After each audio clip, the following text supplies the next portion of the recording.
السلام علیکم ورحمۃ اللہ وبرکاتہ۔ ان الحمد للہ نحمده ونستعینه ونستغفره ونعوذ باللہ من شرور انفسنا ومن سیئات اعمالنا من يهده الله فلا مضل له ومن يضلل فلا هادي له واشهد ان لا اله الا الله وحده لا شريك له واشهد ان محمدا عبده ورسوله أما بعد فإن خير الحديث كتاب الله وخير الهدي هدي محمد صلى الله عليه وسلم وشر الأمور محدثاتها وكل محدثة بدعة وكل بدعة ضلالة وكل ضلالة في النار. وأعوذ بالله السميع العليم من الشيطان الرجيم. بسم الله الرحمن الرحيم. يا أيها الذين آمنوا إنما الخمر والميسر والأنصاب والأزلام رجس من عمل الشيطان فاجتنبوه لعلكم تفلحون. وقال النبي صلى الله عليه وسلم الحلال بين والحرام بين وبينهما أمور مشتبهات لا يعلمهن كثير من الناس فمن اتقى الشبهات فقد استبرأ لدينه وعرضه ومن وقع في الشبهات وقع في الحرام. رواه البخاري ومسلم. اللہ رب العزت کی تعریف و توصیف اور امام الانبیاء سید الاولین والآخرین امام اعظم محمد رسول اللہ صلی اللہ علیہ وسلم پر بے شمار درود و سلام کے بعد، جیسا کہ آپ کو معلوم ہے کہ آج کے درس کا موضوع ہے نیٹ ورک مارکیٹنگ کا شرعی حکم کیا ہے. اس کو ملٹی لیول مارکیٹنگ بھی کہتے ہیں. بڑا اہم مسئلہ ہے اور بہت سلگتا ہوا مسئلہ ہے. آئے دن اس کے تعلق سے سوالات آتے رہتے ہیں، اس لیے ہم نے مناسب سمجھا کہ اس پر ایک درس ہو جائے تاکہ احباب کو معلوم ہو جائے کہ اس کی شرعی حیثیت کیا ہے. دیکھیے، سب سے پہلے تو ہمیں یہ سمجھنا، اور ہمیں سے اکثر لوگ جانتے ہوں گے کہ نیٹ ورک مارکیٹنگ کسے کہتے ہیں. نیٹ کے معنی ہی جال کے ہوتے ہیں. وہ اس طرح سے تجارت ہے کہ ایک کمپنی اپنے پروڈکٹ کو کسی آدمی سے فروخت کرتی ہے اور اس پر یہ پابندی ہوتی ہے کہ یہ خود تو خریدے لیکن ساتھ میں ممبر بھی بنائے. خود وہ پروڈکٹ لے اور ممبر بنائے. اب جتنے ممبر وہ بنائے گا اتنے ممبروں کا جو کمیشن ہوتا ہے کمپنی طے کرتی ہے، جو بھی طے کرے 1% 2% وہ کمپنی دیتی ہے. مثلا ایک آدمی ممبر بنا کمپنی کا، اس نے اس کا پروڈکٹ خریدا اور اس کے بعد اس کے ذریعے سے 5 لوگ اور بنے، پھر ان 5 کے ذریعے سے 5 لوگ اور بنے. تو یہ جو سلسلہ ہے یہ چلتا رہتا ہے اور اس کو ملٹی لیول اس لیے کہتے ہیں کہ ایک لیول اس کا ہوتا ہے. پہلے درجے کے جو لوگ ہیں وہ دوسرے درجے کا جو منافع ہے اس میں کمیشن لیتے ہیں. پھر تیسرے درجے کے جو لوگ ہیں وہ دوسرے کا اور پہلے والے بھی لیتے ہیں. وہ اس طرح سے یہ سلسلہ چلتا رہتا ہے. اب یہ جو آج رواج میں ہے اس کی شرعی حیثیت کیا ہے یہ جاننا تمام مسلمانوں کے لیے ضروری ہے. دیکھیے، ایسا ہے کہ کوئی بھی تجارت ہو یا کوئی بھی مسئلہ ہو، اس کے بارے میں ہمیں شرعی حکم معلوم کرنا چاہیے. یہ ہم سب کی ذمہ داری ہے اور بہت ہلکے میں اس کو نہیں لینا چاہیے کہ بھی تجارت ہے. تجارت حرام بھی ہوتی ہے، تجارت حلال بھی ہوتی ہے. اب یہاں دیکھیے کہ کہنے کو تو یہ تجارت ہے لیکن اس میں کئی خامیاں ہیں شرعی نقطۂ نظر سے، کئی کمیاں ہیں شرعی نقطۂ نظر سے. پہلی بات تو یہ ہے کہ جو کمپنی کا پروڈکٹ ہوتا ہے عام مارکیٹ میں وہ نہیں ہوتا. وہ ممبروں کے درمیان ہی رہتا ہے.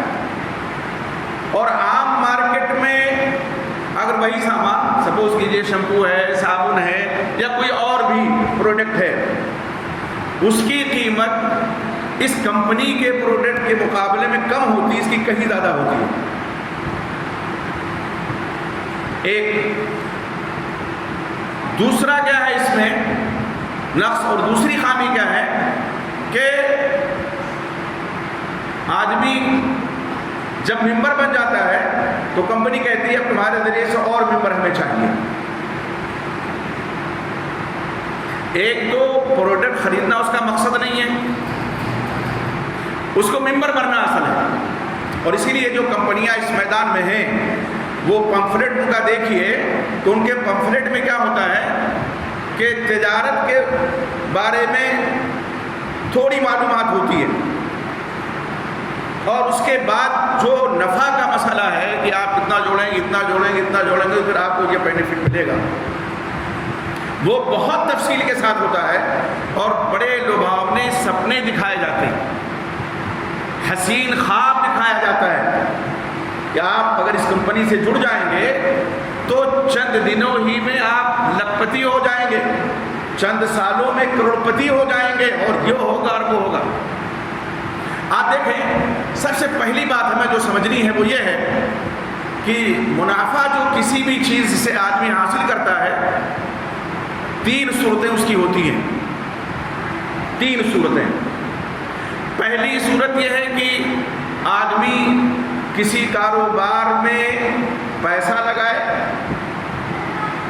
اور حصہ اس کا ہو تو اس کو کہتے ہیں شرکت، یعنی وہ اس کاروبار کا شریک ہو گیا. تو اب جب کاروبار کا شریک ہو گیا تو نفع و نقصان دونوں اس کو اٹھانا ہے، تو یہ نفع جائز ہے.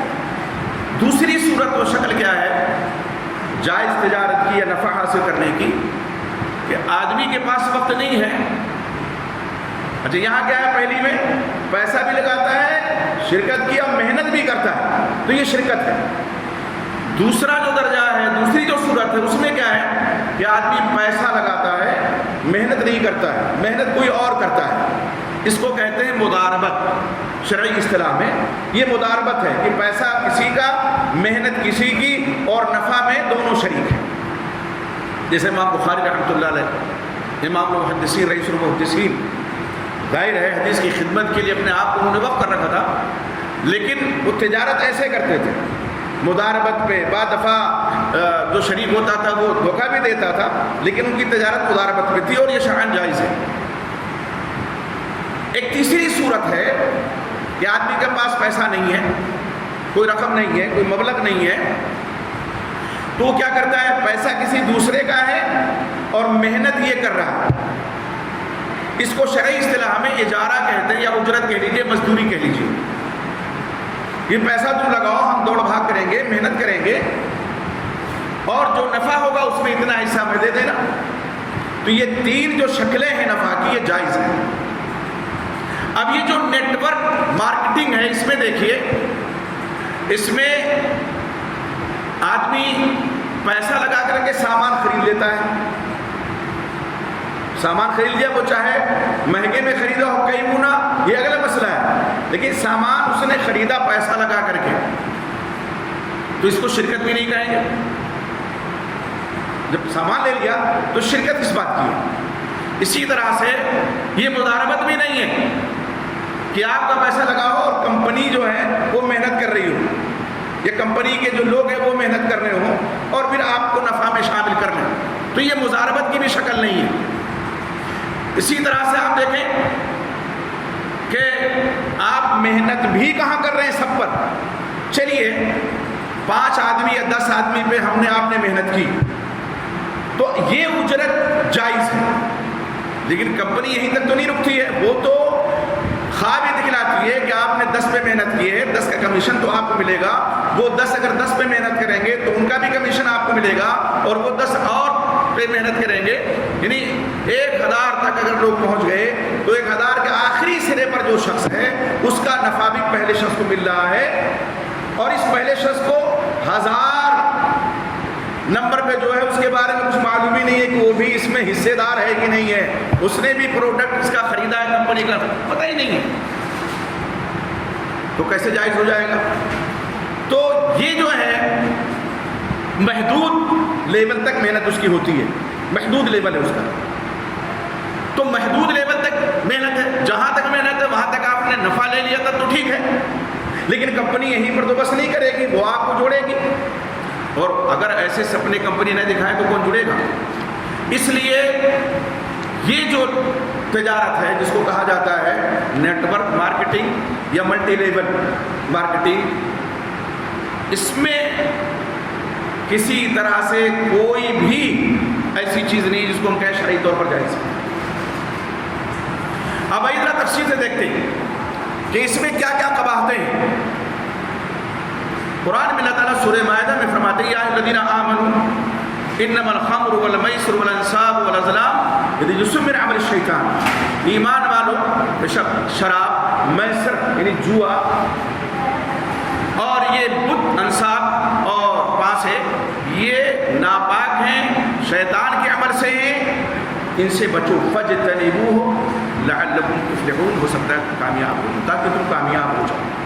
یہاں جو میسر ہے، میسر اس میں پایا جاتا ہے، جوا ہے یہ ایک طرح سے، میسر یسر سے ہے، یسر کہتے ہیں آسانی کو، یعنی بغیر محنت کے آسانی سے پیسہ آ رہا ہے، بغیر محنت کے، کوئی بھی اس میں محنت نہیں لگی ہے، بس 10 پہ محنت کی، بقیہ جو ہے کوئی محنت نہیں ہے، یا 2 پہ محنت کی، جو بھی ہو، تو یہ قمار بازی ہے، میسر ہے، اور قمار بازی، میسر اور جوا حرام ہے قرآن کی اس آیت کی روشنی میں۔ اب دیکھیں حرام ہے، جوا میں جس طرح پیسہ لگا کر آدمی ہار و جیت کی امید اور خوف میں رہتا ہے، پتہ نہیں ہاریں گے کہ جیتیں گے، ہار و جیت کے درمیان ہوتا ہے، اسی طرح اس میں بھی سستی چیز آدمی مہنگے داموں میں خرید کر کے مستقبل میں کمیشن اور منافع کی امید رکھتا ہے، مستقبل میں ہمیں منافع ملے گا تو چلو مہنگے دام میں خرید لیتے ہیں، منافع تو ملنا ہی ملنا ہے، پیسہ تو آسانی سے آنا ہی آنا ہے، تو یہ میسر کی ایک شکل ہے اور قمار بازی ہے، اس لیے حرام ہے۔ دوسری قباحت، کئی قباحتیں، میں چند قباحتیں بیان کروں گا بات سمجھ میں تاکہ آسانی سے آ جائے۔ دوسری قباحت کیا ہے کہ بیع کو، اگر یہ بیع ہے تو اس کو مشروط کیا گیا ہے، اور بیع میں شرط لگانا یہ جائز نہیں ہے۔ جو آدمی پروڈکٹ کو خریدتا ہے اس کی ذمہ یہ شرط ہوتی ہے کہ تمہیں اتنے ممبر بنانا ہے، 5 10 جو بھی کمپنی کہے گی اتنا ممبر آپ کو بنانا ہے۔ تو اب یہ جو ممبر سازی پر جو کمیشن ملے گا یہ کیسے جائز ہوگا؟ اس لیے کہ 2 شرط، ایک تو آپ خریدیے، پہلی شرط ہے، اور ایک دوسری شرط کیا ہے کہ آپ کو ممبر بھی بنانا ہے۔ اور اللہ کے نبی محمد صلی اللہ علیہ وسلم فرماتے ہیں، ابو داؤد کی روایت ہے اور صحیح روایت ہے، لا شرطان فی بیع، ایک بیع میں 2 شرط جائز نہیں ہے۔ اسی طرح سے جامع ترمذی کی روایت ہے، نسائی میں روایت موجود ہے، امام البانی رحمۃ اللہ اس روایت کو صحیح قرار دیا ہے، آپ صلی اللہ علیہ وسلم نے منع فرمایا، سیدنا ابو رضی اللہ عنہ محدث امت راوی ہیں، وہ فرماتے ہیں نہا نبی صلی اللہ علیہ وسلم، نہا رسول اللہ صلی اللہ علیہ وسلم عن بیعتین فی بیعۃ، ایک سودے میں 2 سودا کرنے سے آپ صلی اللہ علیہ وسلم نے منع فرمایا، ایک سودے میں 2 سودا کرنے سے منع فرمایا۔ تو یہاں ایک سودے میں 2 سودا ہوتا ہے، کمپنی کرتی ہے کہ آپ کو یہ پروڈکٹ بھی خریدنا ہے مہنگے داموں میں، اور ساتھ میں یہ بھی کام آپ کو کرنا ہے کہ آپ کو ممبر بنانا ہے۔ تجارت کا جو مسئلہ ہے، حلال و حرام کا جو مسئلہ ہے، یہ بڑا آسان نہیں ہے۔ اللہ کے نبی محمد صلی اللہ علیہ وسلم فرماتے ہیں، متفق علیہ روایت، جیسے بخاری مسلم کی روایت ہے، الحلال بین والحرام بین، حلال بھی واضح ہے اور حرام بھی واضح ہے، وبینہما امور مشتبہات، اور حلال و حرام کے درمیان مشتبہ چیزیں ہیں، لا یعلمہن کثیر من الناس، بہت سے لوگ ان کو نہیں جانتے، لا یعلمہن کثیر من الناس، اکثر لوگ نہیں جانتے ہیں کہ حلال ہے کہ حرام ہے۔ تو آپ صلی اللہ علیہ وسلم آگے ارشاد فرماتے ہیں، فمن اتقى الشبہات، جو مشتبہ چیزوں سے بچ گیا، فقد استبرأ لدینہ وعرضہ، اپنا دین بچا لے گیا، اپنی عزت بچا لے گیا، ایمان بھی اس کا محفوظ رہا، عزت بھی اس کی محفوظ رہی۔ اور یہاں ایمان جو جاتا ہے جتنا جائے، عزت بھی ساتھ میں جاتی ہے۔ آپ دیکھیے کتنے ایسے حادثات ہوتے ہیں کہ آدمی دھوکے میں آ کر کے شریک ہو جاتا ہے، ممبر بن جاتا ہے، پھر جو حسین سپنے جب چکنا چور ہونے لگتے ہیں اور بسا اوقات کمپنیاں اپنے آپ کو دیوالیہ گھوشت کر دیتی ہیں، تو آدمی بیکار ہو جاتا ہے۔ آپ دیکھیں کہ عزت بھی گئی، فرمایا من وقع فی الشبہات وقع فی الحرام، جو مشتبہ چیزوں میں پڑے گا وہ حرام میں پڑ سکتا ہے۔ اور ایک پیاری مثال آپ نے صحیح بخاری کے حدیث میں دی، اس کی مثال ایسے ہے کہ جو ایک چرواہا کسی کی چراگاہ کے ارد گرد اپنے جانور کو چگا رہا ہے اور کنارے لے آیا، تو قریب ہے کہ وہ جانور دوسرے کی چراگاہ میں پہنچ جائیں، تو مشتبہ جو چیزیں ہیں ان سے بھی بچنے کا حکم ہے۔ بعض لوگ کہتے ہیں کہ بھی ہم تو جو ہے شریک ہو گئے تجارت میں، کہاں آپ شریک ہیں تجارت میں؟ آپ نے پروڈکٹ خریدا ہے بہت مہنگے داموں میں، اس کا تو کمپنی کا فائدہ ہی فائدہ ہے، ایک بات۔ اور دوسری بات کیا ہے، خریدنا آپ کا مقصد نہیں ہے، آپ کا مقصد ممبر بننا ہے، ورنہ دکان سے آپ لے جائیے وہی سامان آدھے دام میں، بڑے 4 دام میں آپ کو مل جائے، لیکن ایسا نہیں ہوتا ہے۔ اب یہاں جو سب سے بڑی چیز ہے دیکھنے کی وہ یہ ہے کہ جو دوسری خرابی جسے ہم کہہ سکتے ہیں،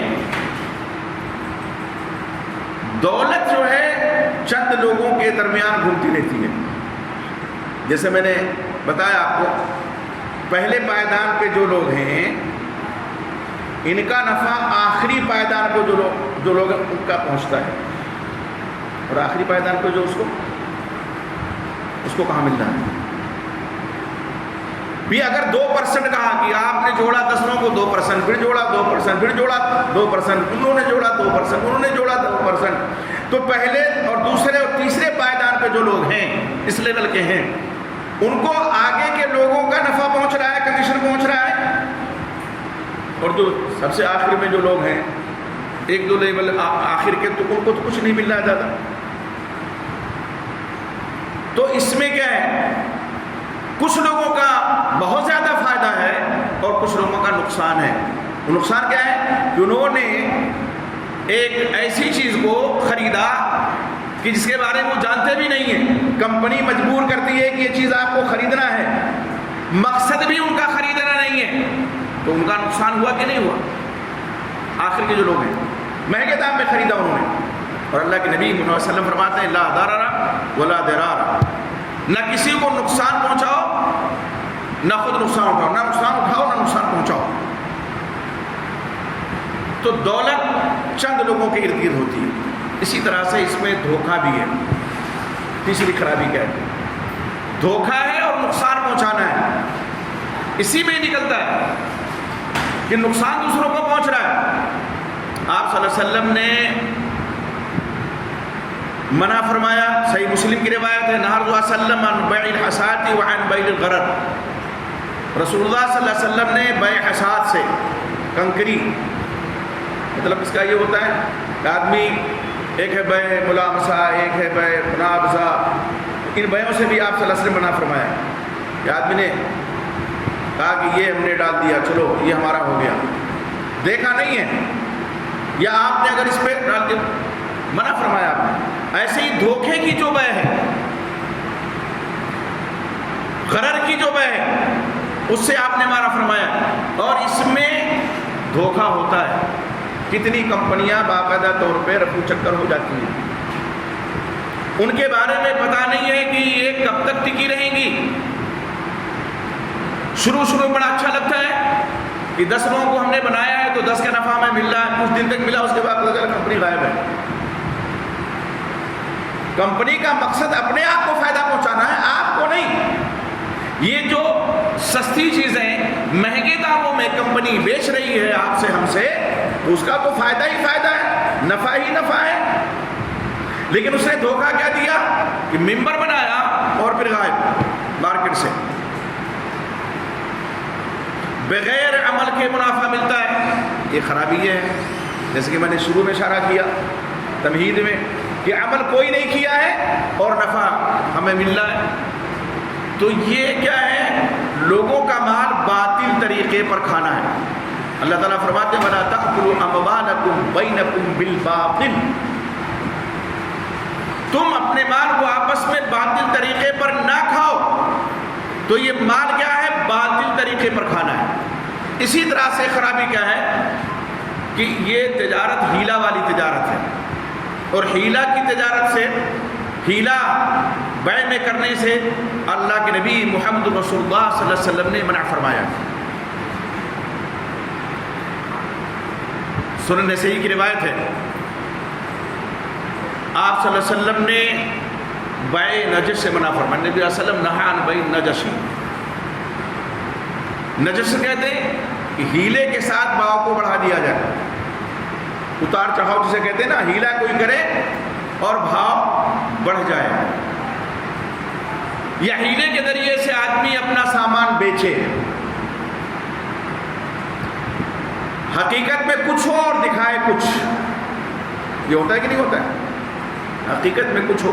جیسے اللہ کے نبی محمد صلی اللہ علیہ وسلم، ایک آدمی غلہ بیچ رہا تھا، تو اوپر تو خشک تھا غلہ، آپ نے نیچے سے ہاتھ ڈالا تو ایک دم تر. آپ نے پوچھا یہ کیا؟ آدمی خشک دیکھ کر کے تو بیٹھ جائے خریدنے، اور تم کیا کرو گے؟ کہا اللہ کے رسول بارش آ گئی تھی. کیا آ گیا؟ بارش آ گئی تھی. تو کہا جب بارش آ گئی تھی تو تم اس طرح کرتے کہ وہ ظاہر ہوتا ہے کہ اس کو بارش آئی ہوئی ہے اور لوگ دھوکے بنا رہے تھے. اور بہت دور نہ جائیے، ہم لوگ روزانہ کچھ نہ کچھ خریدتے ہیں ٹھیلے والوں سے. ہوتا کیا ہے؟ سب سے جو خراب پھل ہوتا ہے وہ ٹھیلے والا اپنے سامنے رکھتا ہے. آپ لاکھ جو ہے چھانٹ چھانٹ کر کے نفیس پھل نکالیں، لیکن ایک دو تو ضرور وہ چیپ دے گا، پکڑا دے گا. ظاہر ہے کہ آپ کو 2 کلو لینا ہے تو اندازہ ہی سے آپ ترازو میں رکھیں گے. ادھر بس دکھایا ادھر سے سڑا ہوا ہے، اور جو سامنے مشتری یعنی خریدار کے سامنے بہت نفیس ہے، ہاں رکھ دو. اب آپ نے بعد میں جب گھر پہ جا کے پوری دن بولی تو پتہ چلا کہ اس میں سڑا ہوا آم ہے، آم کا سیزن چل رہا ہے. یہ دھوکہ ہوتا ہے کہ نہیں ہوتا ہے؟ تو اس میں بھی دھوکہ ہے، اس تجارت میں بھی دھوکہ ہے. اتنے حسین سپنے دکھلائے جاتے ہیں کہ بعد میں آدمی روتا ہے، بعد میں آدمی روتا ہے. دیکھیے عالم کی ذمہ داری ہے کہ وہ پیشانی کی سلوٹوں کو نہ دیکھے. بعض لوگ ناراض ہو جاتے ہیں، ہم کسی کا نام نہیں لیتے تو ناراض ہونے کی ضرورت نہیں ہے. ٹھیک ہے، ہمارے ندیم بھائی کو پتہ ہے. ٹھیک ہے، میرے پاس ایک آدمی کا فون آیا، اتنا رو رہا تھا، اتنا رو رہا تھا کہ مت پوچھیے. میں نے آپ سے شیئر کیا تھا، اور یہی سب معاملہ ہے. اب وہ حالانکہ اس نے جو لگایا وہ اپنی جگہ، لیکن وہ 3 لاکھ کے سپنے سجوئے بیٹھا ہے، 3 لاکھ کے سپنے سنجوئے ہوئے. کہا میرا 3 لاکھ کا نقصان ہو گیا، رو رہا ہے. کئی دفعہ مجھے فون کیا، میں نے کہا بھائی ہمیں تو پتہ نہیں، اور جن کے بارے میں آپ بتا رہے ہیں ان کے بارے میں نہیں پتا کہ کوئی کاروبار کرتے ہیں کہ نہیں کرتے. آپ کے لکھنؤ کا واقعہ ہے. میں نے آپ سے رابطہ کیا جمعیت کے ناظم محترم سے، ہم نے کہا دیکھیے کیسے معاملہ ہے، وہ رو رہا ہے.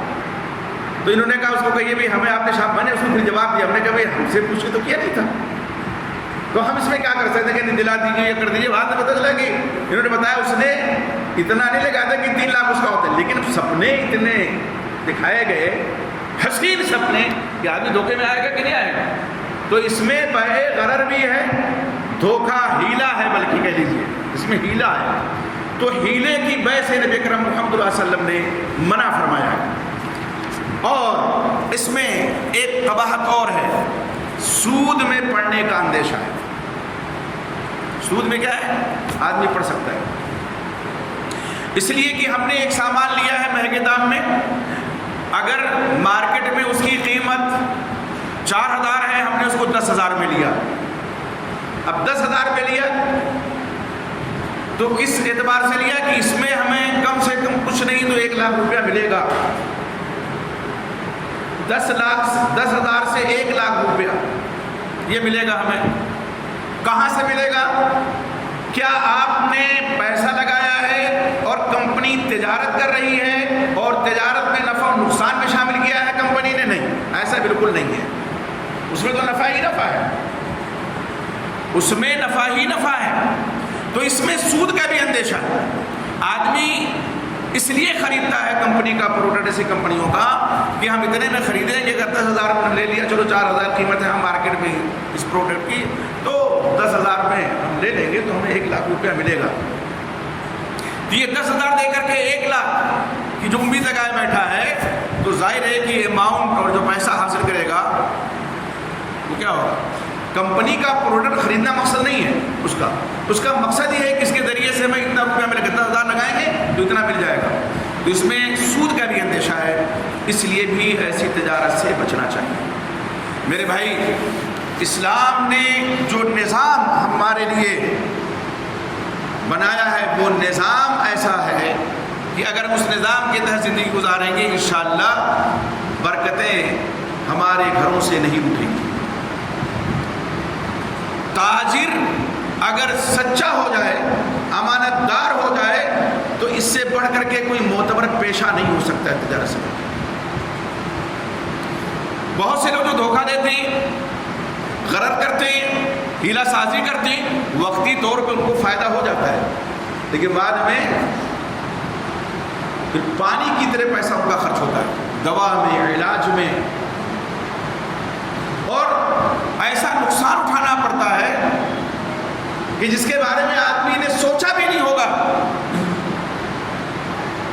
اور یہ جو نقصان ہوا ہے،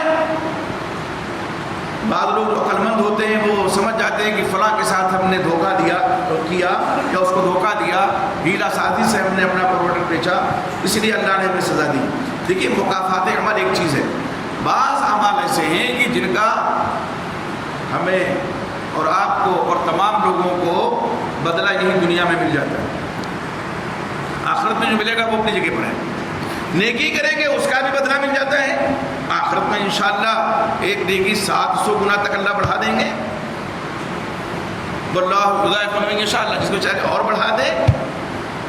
اور اگر کسی نے اس طرح سے کیا ہے تو یہاں ہو سکتا ہے وقتی فائدہ ہو جائے، ہو سکتا ہے وقتی فائدہ ہو جائے، لیکن اللہ تعالیٰ اللہ نہ کرے ایسی جگہ سے دولت دے لے ہماری یا کسی کی جس نے غلط طریقے سے حاصل کی ہے کہ سوچ بھی نہ سکے یہ کہاں سے چلا. اور ایسا ہوتا ہے جیب کترے کی بھی جیب کٹتی ہے. عام طور پہ دیکھتے کہ نہیں دیکھتے، جیب کا اس سے بڑا جیب کترا مل گیا تو میں نے کاٹ دیا. وہ تو سوچ رہا ہے کہ ہم نے فلاں کی جیب کاٹی ہے، اتنا روپیہ ہمارے پاس آ گیا. پتہ چلا کہ کہیں لے کے جا رہا تھا، اس سے کہیں زیادہ کئی گنا پیسہ، 10,000 کی جیب کاٹی، 1 لاکھ روپے رکھے ہوئے دوسرے نے کاٹ لیا. کیا فائدہ اس کا؟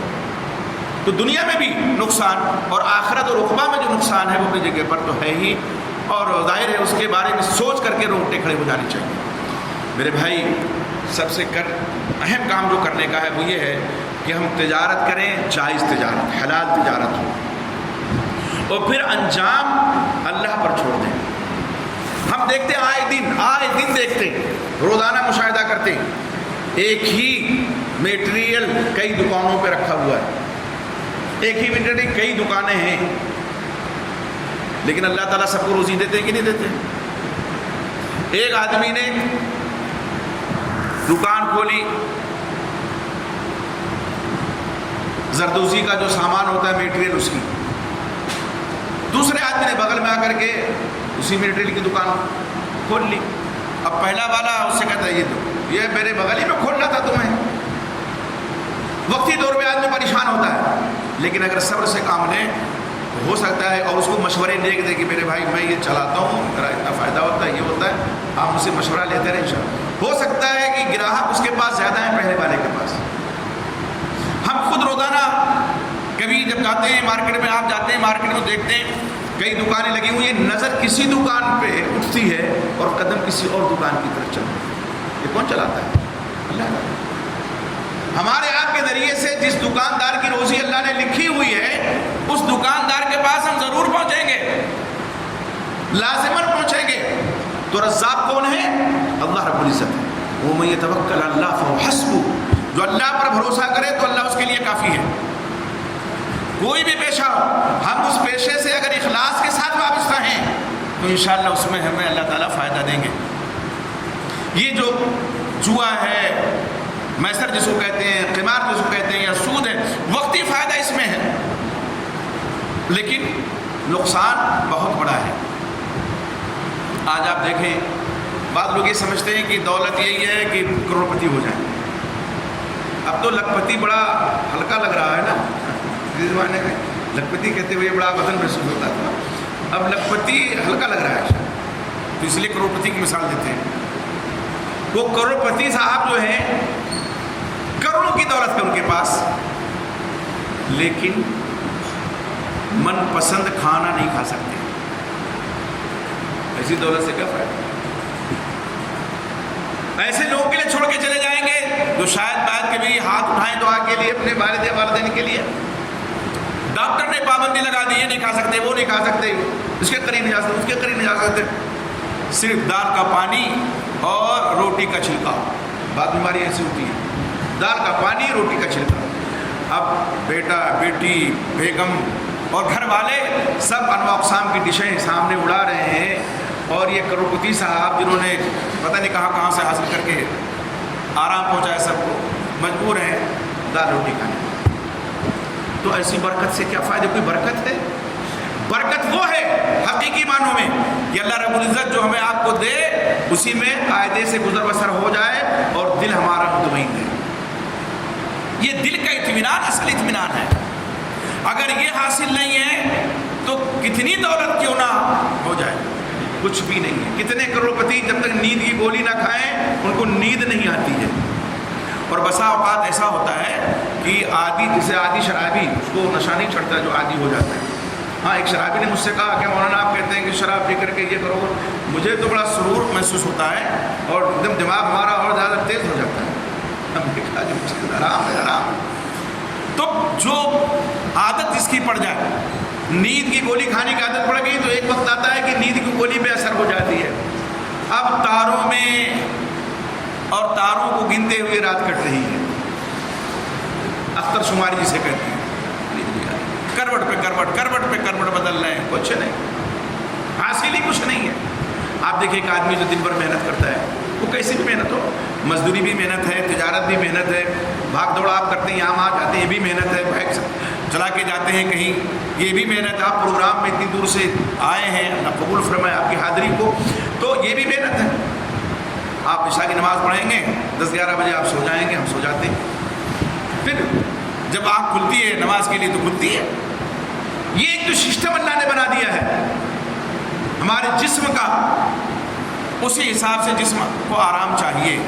لیکن اگر دولت بے شمار ہے تو دولت گنتے گنتے آدمی اپنے جسم کو بھول جاتا ہے, اس کی صحت کو, اس کے آرام کو بھول جاتا ہے, اور پھر یہیں سے بربادی شروع ہو جاتی ہے. تو یہ جو نیٹ ورک مارکیٹنگ ہے, ملٹی لیول مارکیٹنگ جسے کہتے ہیں, کسی طرح سے بھی جائز نہیں ہے, ہر طرح سے حرام ہے. اتنے دلائل میں نے دیے قرآن و حدیث کے, ہر طرح سے یہ حرام ہے. اس لیے میرے بھائی جو لوگ پڑھے ہیں وہ اس سے چھٹکارا لے لیں. حالانکہ بعد احباب نے چھٹکارا لیا, اللہ کو جزائے خیر عطا فرمائے, ہم سے رجوع کیا تو انہوں نے فوراً چھوڑا, کہا ابھی تو ہم ایک ہی پائیدان پہ ہیں. ہم نے کہا چھوڑ دیجیے, پہلے پائیدان پہ تھے, پہلے لیول پہ تھے, چھوڑ دیا انہوں نے. تو کیا ان کو روزی اللہ نہیں دیتا ہے؟ روزی کے ذرائع آپ حلال اپنائیں گے تو حلال روزی آپ کھائیں گے, حرام اپنائیں گے تو حرام. چور بھی جو چوری کرتا ہے, ڈاکو ڈاکہ زنی کرتا ہے, تو اس کے پاس بھی تو روپیہ پیسہ آتا ہے, وہ بھی تو کھاتا پیتا ہے کہ نہیں کھاتا ہے. بلکہ ہو سکتا ہے ہم لوگوں سے اچھا کھاتا پیتا ہو, لیکن کیا وہ حلال کھاتا ہے؟ نہیں. بعد میں یہ سمجھتے ہیں کہ بھئی یہ مولوی لوگ جو ہیں یہ ہم لوگوں کو دور رکھتے ہیں کہ کہیں کوئی مالدار نہ ہو جائے. ہمیں بھی آپ مالدار کے آپ کبھی کیا پتی ہو جائے, اللہ کرے, ہمیں ان سے کیا ہے بھائی. لیکن ہماری ذمہ داری یہ ہے کہ جو حلال ہے اس کو بتا دیں, جو حرام ہے اس کو بتا دیں, اور اگر کوئی مشتبہ چیز ہے تو اسے بھی بتا دیں کہ آپ اس سے بچ کے رہیے ورنہ حرام میں پڑ جائیں گے. اللہ کے نبی محمد صلی اللہ علیہ وسلم کا فرمان ہے, متفق علیہ روایت ہے. یہ ہماری ذمہ داری ہے. اور ہمیں جو پڑھے لکھے لوگ ہیں ان کی ذمہ داری ہے. اس لیے اگر ہمارا کوئی قریبی رشتہ دار ہے یا ہمارا کوئی قریبی دوست ہے اور اس جنجال میں بلکہ اس جال میں پھنس گیا ہے، نیٹ کے ہمارے جال ہی کے ہوتے ہیں، وہ جال میں پھنس گیا ہے تو ہم اس کو نکالنے کی کوشش کریں، اس کو سمجھائیں. یہ اور بات ہے کہ ہدایت اللہ کے ہاتھ میں ہے، اللہ ہی اس کو ہدایت دیں گے. بعض لوگ تو اتنے چرب زبان ہوتے ہیں کہ آپ لاکھ پڑھے لکھے صحیح، وہ یہاں وہاں سے گھما پھرا کر کے. تو یہ بھی لاک ڈاؤن میں ایک صاحب پہنچے پروڈکٹ لے کر کے، میں نے ان کو سمجھایا کہ نہیں ہم چاہتے ہیں کہ وہ ممبر آپ بن جائیں. وہ دوسرا واقعہ جو پہلے بیان کیا تھا یہ ایک اور واقعہ ہے. وہ مولویوں کے پاس کیوں پہنچتے ہیں؟ تاکہ سند جواز مل جائے اور کہیں سے کوئی گنجائش نکل آئے تو کہیں گے فلاں مولانا نے تو فتویٰ دیا ہے. جسے قربانی آ گئی تو بھینس کے بارے میں اتنا سوال ہوتا ہے، اتنا سوال ہوتا ہے، قیمت پوچھیے، ایک مرتبہ بتا دیا کافی ہے. میرے کہنے کا مقصد یہ ہے کہ آدمی اس طرح سے مولانا تو دیکھیے ایسا کر لیتے ہیں تو ایسا ہو جاتا ہے، کمپنی تو ہمیں پتہ ہے کہ ٹھیک ٹھاک ہے، تو اگر اس کے ساتھ ہم شریک آپ کہاں ہیں؟ آپ تو شریک نہیں ہے نا، آپ نے پروڈکٹ خریدا. تو ایسے لوگوں کو لے کر کے آئے تھے جو ہماری پہچان کے بھی تھے اور کافی وہ تھے. ہم نے کہا دیکھیے ایک کام میں کر سکتا ہوں، اتنی دور آپ چل کر کے ہمارے آفس میں آئے ہیں تو دکھانے لگے پروڈکٹ وغیرہ کا، ہم اس کو آپ کو آدھے دام میں دے دیں گے. کوئی اور ہوتا تو ہو سکتا ہے پورا دام لیتے وہ. ہم نے کہا اتنا تو جائز ہے، آپ اتنی دور چل کے آئیں، لیکن ہم ممبر نہیں بن سکتے، نہ آپ کو ہم مشورہ دے سکتے. ہم کہتے ہیں کہ آپ چھوڑیے اس کو، یہ غلط ہے، یہ حرام ہے. زیادہ لوگ ناراض ہو جائیں گے، نہیں بولیں گے تو کیا ہوگا؟ اللہ راضی رہے نا. اگر کوئی ناراض ہوتا ہے تو ناراض ہو جائے بھائی. اسی لیے میں نے کہا عالم کا کام کیا ہے کوئی پیشانی کو نہ دیکھے، اس کی سلوٹوں کو نہ دیکھے. اس کی ذمہ داری یہ بنتی ہے جو حلال ہے وہ واضح کرے، جو حرام ہے وہ واضح کرے، جو مشتبہ چیز ہے وہ واضح کرے. اگر ایسا ہم نے کر لیا، یقین جانیے آپ کے گھر میں، ہمارے گھر میں اتنی برکت ہوگی کہ ہم سوچ بھی نہیں سکتے. اللہ ایسی جگہ سے روزی دے گا من حیث لا یحتسب کہ بندہ گمان بھی نہیں کر سکتا ہے کہاں سے اس کے ہاں روزی آ گئی. ہم لوگ مدرسہ چلانے والے ہیں نا، بسا اوقات تنخواہ دینے کے پیسے نہیں ہوتے لیکن اللہ انتظام کر دیتے ہیں. ایک زمین میں بیچی اور میرے خیال سے 10 سال سے اوپر ہو گیا، وہ پیسہ نہیں دے رہا اس لیے کہ اس کی زمین بکی نہیں تھی، ٹھیک ہے، اور وہ غیر مسلم تھا. آپ یقین جانیے کہ وہ شیڈول کاسٹ کی زمین میں پتہ نہیں تھا، ہم نے لے لیا. اب جب لے لیا تو پتہ چلا ایک شیڈول کاسٹ کی ہے. تو قانون یہ ہے کہ کسی کے پاس 5 بیگھہ زمین اگر ہے تو وہ خریدے پہلے، پھر اس کے بعد آپ اس سے لے سکتے ہیں. اس مرحلے سے بھی گزرے کسی نہ کسی طرح سے، تو ہمیں یہ ہوا کہ ہم اس کو نکال دیتے ہیں. چنہٹ میں زمین تھی، ہم نکال دیتے ہیں اس کو. تو ایک شری واستو کر کے اس کو پتہ چلا تو ہم نے پوری حقیقت بتائی. ہم نے کہا شیڈول کاسٹ کی زمین ہے اور ایسی صورت حال ہے، کہا نہیں مجھے تو بیچنا ہے پلاٹ، مجھے تو مطلب پلاٹنگ کرنی ہوتی. تو جو طے ہوا تھا کچھ پیسہ دیا اور کچھ بچا دیا. اب اس کی زمین بک نہیں رہی ہے. کئی دفعہ میں گیا اس زمین پہ، فریق بھی تھے، سب لوگ ساتھ میں گئے، کہا کیا کریں مولانا دیکھیے بک نہیں رہے تو میں کیا کروں، کیسے آپ کا پیسہ دوں، لیکن میں دوں گا. کبھی ایسا نہیں ہوا. دیکھیے میں یہی سوچ کے رہ گیا کہ اگر کہیں ہمارا کوئی مسلمان بھائی ایسا ہوتا تو ہو سکتا ہے کہ اپنا فون ہی بند کر دیں. کبھی اس نے اپنا موبائل آف نہیں کیا، اور مجھے اللہ کی ذات سے امید تھی کہ حلال پیسہ ہے تو یہ ضرور مجھے ملے گا. لاک ڈاؤن میں جب شدید ضرورت تھی، سارے مدرسے بند ہونے کے کگار پہ تھے، ہم لوگ کا مشہور 2 رمضان ایسے گزر گیا، اللہ نے اس سے پیسہ نکلوایا. امید ایک دم چھوڑ بیٹھے تھے، لیکن یہ تھا کہ جب فون نہیں بند کر رہا ہے وہ تو ہو سکتا ہے کہ مل جائے. تو الحمدللہ اللہ اس کے دل میں بات ڈالی اور اس سے پیسہ دیا. تو آپ دیکھیں